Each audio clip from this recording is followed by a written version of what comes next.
Back with us on the SportsMax Zone. Clubs have been doing brisk business in the summer transfer window right across Europe. Frankie de Jong is rumoured to be edging closer to a switch from Barcelona to Manchester United, while reports out of England say Chelsea have all but sealed a deal for Leeds' star man, the Brazilian Raphinha. The breaking news boss in the football world, Fabrizio Romano, not Abkafit saying he's a breaking news boss in Jamaica, says Chelsea have agreed to pay Leeds £65 million for Raphinha.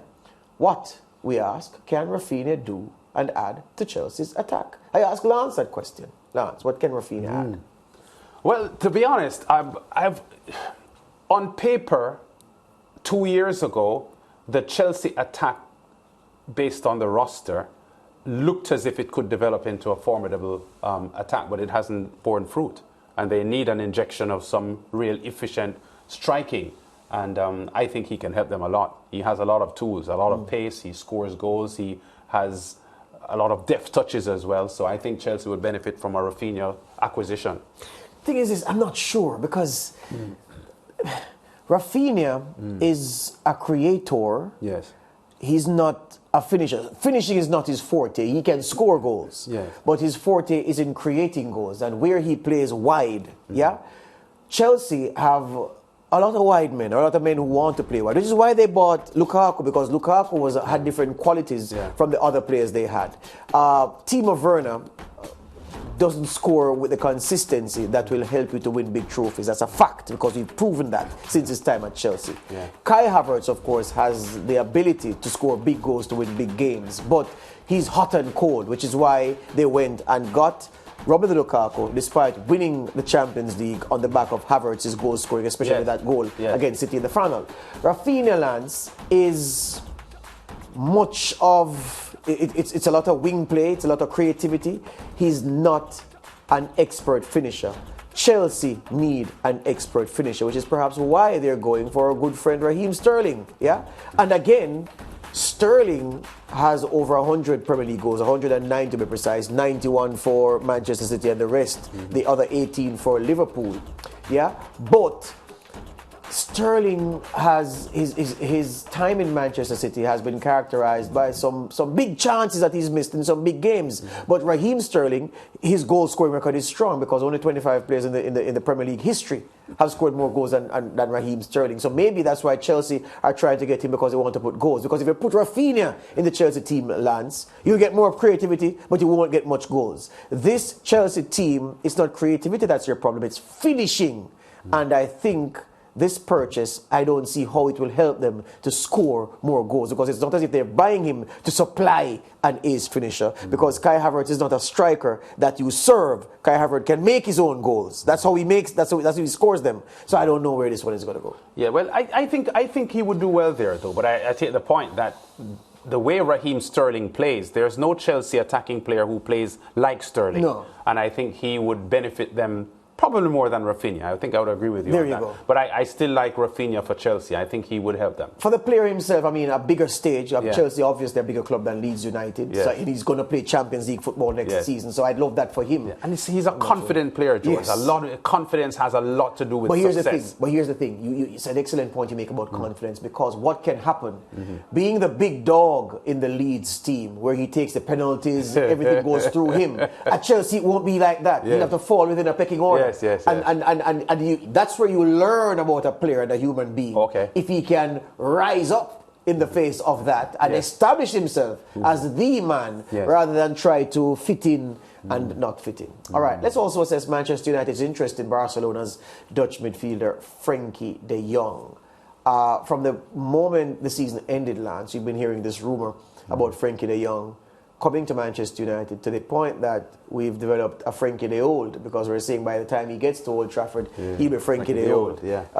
Is he the answer to Manchester United, or is he part of the answer even? Boy, George, you know, I can't... You ask me questions about Manchester United and I don't even know how to answer, because I think Manchester United has so many holes to fill that a Frankie de Jong coming in would probably be a partial fix for some of the problems.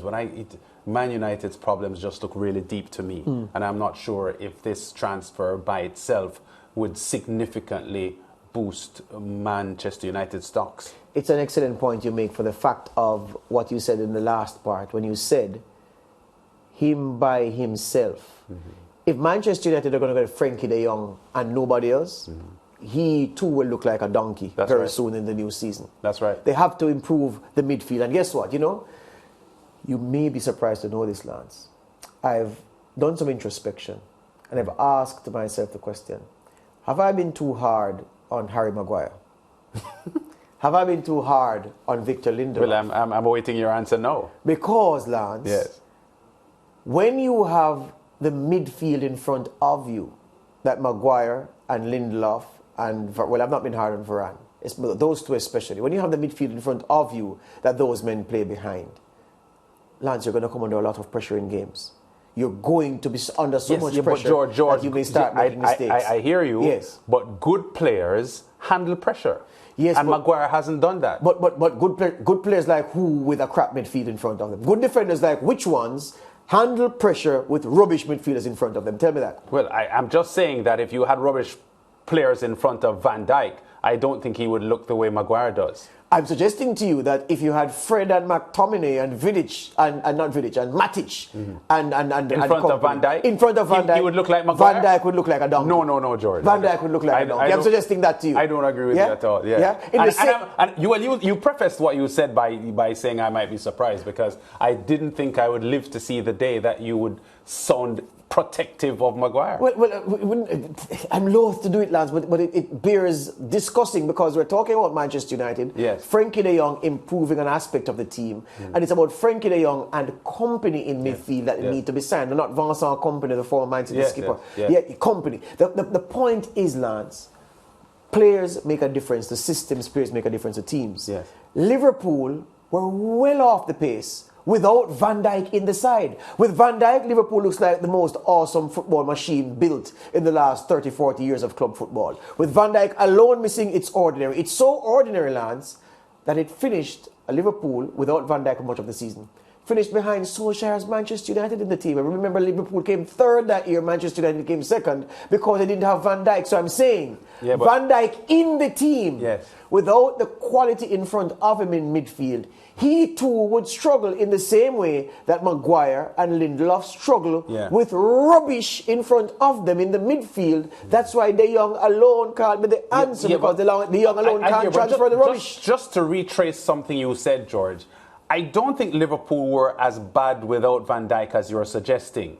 And remember, he was playing when they lost 7-2 to Aston Villa. Yes, they did. They went through a very bad period between January and February. A very, very, very bad period. Atrocious period. Lost a lot of home games and so on.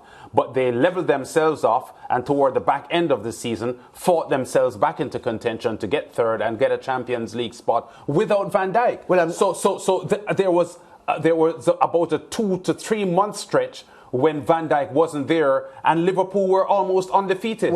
They played almost undefeated. I say this to you. Yes. Played almost undefeated. They were never a threat in the title race. Yes, because they had lost too much ground, They finished behind Manchester United, who weren't good, too. And the number of expected goals without Van Dijk in the team was double the number of expected goals with Van Dijk out of the team was double what it was with him in the team.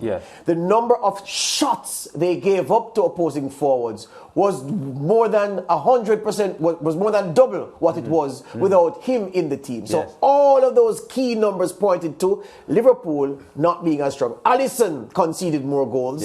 Alisson looked dodgier. It's a fact. Bad players make good players look crap. Lance, if you're working the SportsMax zone with a crap presenter as your co-host, people are going to watch the show and wondering, what are these 3 or 4 idiots or 2 idiots doing on the TV? It's a good thing that you have quality people sitting with you. I'm saying, if our director has rubbish people working with him in the control room, the show that he's presenting is going to look rubbish. But that's what teamwork is, George. And that's the point I'm making. Van Dijk would look Maguire-esque, Lindelof-esque, if he had Fred, Matic, McTominay in front of him. The jury is out on that, George, because I don't think that there's anything that could make Van Dijk look as bad as Maguire. And now, for the second and final question for your chance to win a pair of tickets for the Jamaica Premier League semi-final return legs on Wednesday. Which team topped the table in the regular season of the Jamaica Premier League? Which team topped the table in the regular season of the Jamaica Premier League? All answers must be submitted with a question number and participants' name to the Zone WhatsApp number 876-564-7661. We break. Interactive next.